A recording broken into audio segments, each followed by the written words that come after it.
ஓபிஎஸ்ஸின் ஆதரவாளர்கள் அதிமுகவில் இணைவதற்காக எடப்பாடி பழனிசாமியின் இல்லத்திற்கு வருகை தந்திருக்கின்றனர். கூடுதல் விவரங்களை செய்தியாளர் செந்தில்குட்டியிடம் கேட்கலாம். செந்தில்குட்டி, வணக்கம்.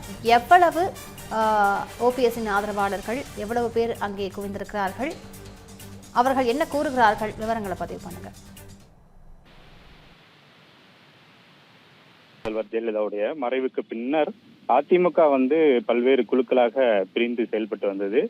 குறிப்பாக சசிகலா தலைமையில் ஒரு அணியும், அதே போல டிடிவி தினகரன், ஓபிஎஸ், இபிஎஸ் என்று பல்வேறு அணிகளாக செயல்பட்டு வந்தார்கள். இந்த நிலையில இபிஎஸ் வசம் அதிமுக கட்சி இருப்பதால் அவர்தான் அதிமுக, மற்றவர்கள் அதிமுகவிலிருந்து நீக்கப்பட்டிருந்தனர்.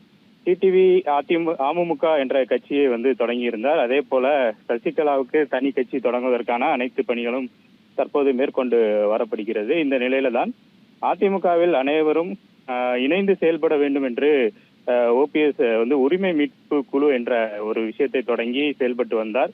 இந்த நிலையில் இதற்கு முன்பாக 2017ஆம் ஆண்டு அவர் தர்ம யுத்தம் நடத்தி ஜெயலலிதாவுடைய சமாதியில் அமர்ந்து கட்சியை மீட்பேன் என்ற அடிப்படையிலும் உரிமை மீட்பு குழு என்ற அடிப்படையிலும் செயல்பட்டு வந்தார்.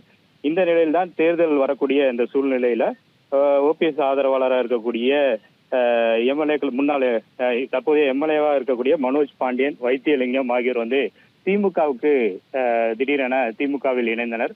அதே போல அவருடைய ஆதரவாளராக இருந்த ஜேசிடி பிரபாகர் ஆகியோரும் தாவேகா கட்சிகளுக்கு தாவினார்கள். இந்த நிலையில்தான் ஓபிஎஸ் மற்றும் அவருடைய மகன் ரவீந்திரநாத், உசிலம்பட்டி எம்எல்ஏவா இருக்கக்கூடிய ஐயப்பன் உள்ளிட்டோர் நேற்று திடீரென திமுகவில் தங்களை இணைத்துக் கொண்டனர்.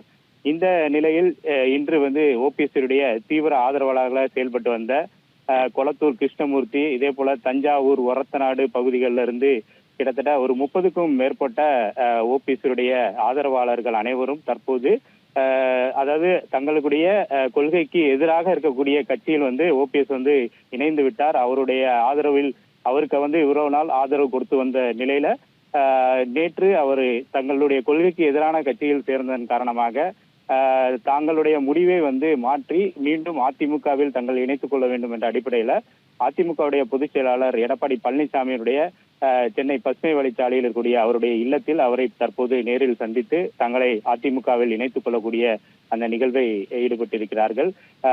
அதிமுக பொதுச் செயலாளர் எடப்பாடியை சந்தித்து பூங்கொத்து கொடுத்து தங்களை அந்த கட்சியில் இணைத்துக் கொள்ளக்கூடிய நடைபெற்று வருகிறது. அந்த நிகழ்வு அவருடைய இல்லத்துல கிட்டத்தட்ட 30க்கும் மேற்பட்டோர் ஒரத்தநாடு, தஞ்சாவூர், அதே போல ஓபிஎஸ் தீவிர ஆதரவாளர் இருக்கக்கூடிய கொளத்தூர் கிருஷ்ணமூர்த்தி ஒரு 5 பேரோட வந்திருக்கிறார்.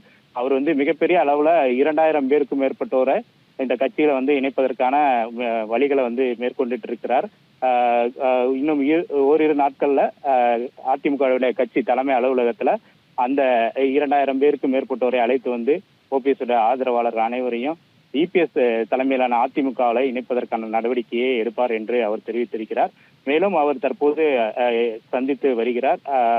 இபிஎஸ்ஐ சந்தித்து தங்களை அதிமுகவில் இணைக்கக்கூடிய இந்த விஷயத்தை மேற்கொண்டு வருகிறார். ஓபிஎஸ் ஆதரவாளராக இருந்த வினோபாலன் என்பவர் தலைமையில தான் தற்போது தஞ்சாவூர், ஒரத்தநாடு பகுதிகளிலிருந்து ஓபிஎஸ் ஆதரவாளர்கள் சுமார் ஒரு 12 பேர் தற்போது இபிஎஸ் அவர்களை சந்தித்து தங்களை அதிமுகவில் இணைத்துக் கொண்டிருக்கிறார்கள். இந்த நிகழ்வுக்கு பின் அவர் செய்தியாளர் சந்திக்க வாய்ப்பு இருக்கிறது. அப்போது சில கேள்விகள் அவர்களிடம் கேட்கப்படும். விரிவான விவரங்களுக்கு நன்றி செந்தில்குட்டி.